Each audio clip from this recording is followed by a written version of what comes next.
Kasunod ng biglang pagbitay sa OFW sa Kuwait na si Jakatia Pawa, nanawagan ng ilang kaanak ng mga OFW na nasa death row na bigyan sila ng comprehensive legal assistance. Samantala, pinag-iisipan na raw ng DOLE o ng Department of Labor and Employment na ipatigil ang pagpapadala ng mga domestic helpers sa Kuwait. May report si Trisha Zafra.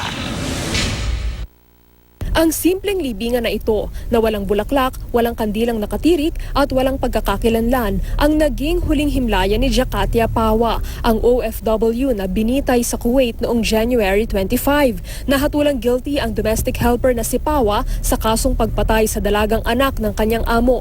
Pero hanggang sa kanyang kamatayan, pinanindigan niya ang kanyang pagiging inosente. Balak niyo po bang puntahan siya doon, dalawin siya? Kung may pagkakataon siguro, yun nga, sinabi ko nga, sana kung halimbawa may living man siya, kahit marking man sana, may marking, at least malaman namin kung saan siya nailibing.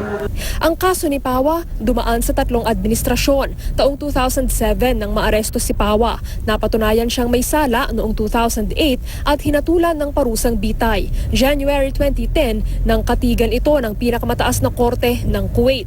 Actually, hindi naman pinabayaan ng gobyerno natin. Sa 3 administration yung kapatid ko, full support naman yung government natin. Sir, may galit po ba kayo o ano? Hindi naman.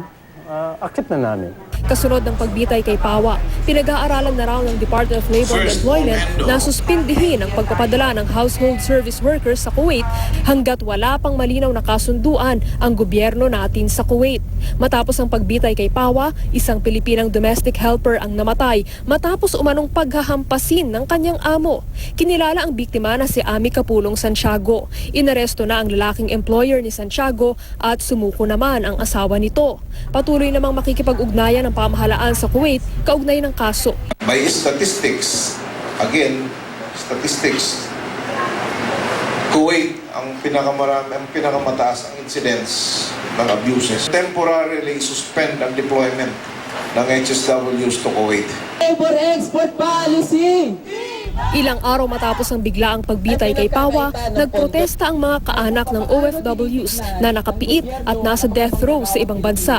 Hiling nila comprehensive legal assistance para sa kanilang mga mahal sa buhay. Alam po namin na sila po ay nangangamba sa ngayon na kung ano yung nangyari kay Jakatia Pawa ay maaaring mangyari din sa kanila dahil po yung polisiya ng gobyerno sa usapin ng pagbibigay ng legal assistance sa mga kababayan natin na hindi nagbabago.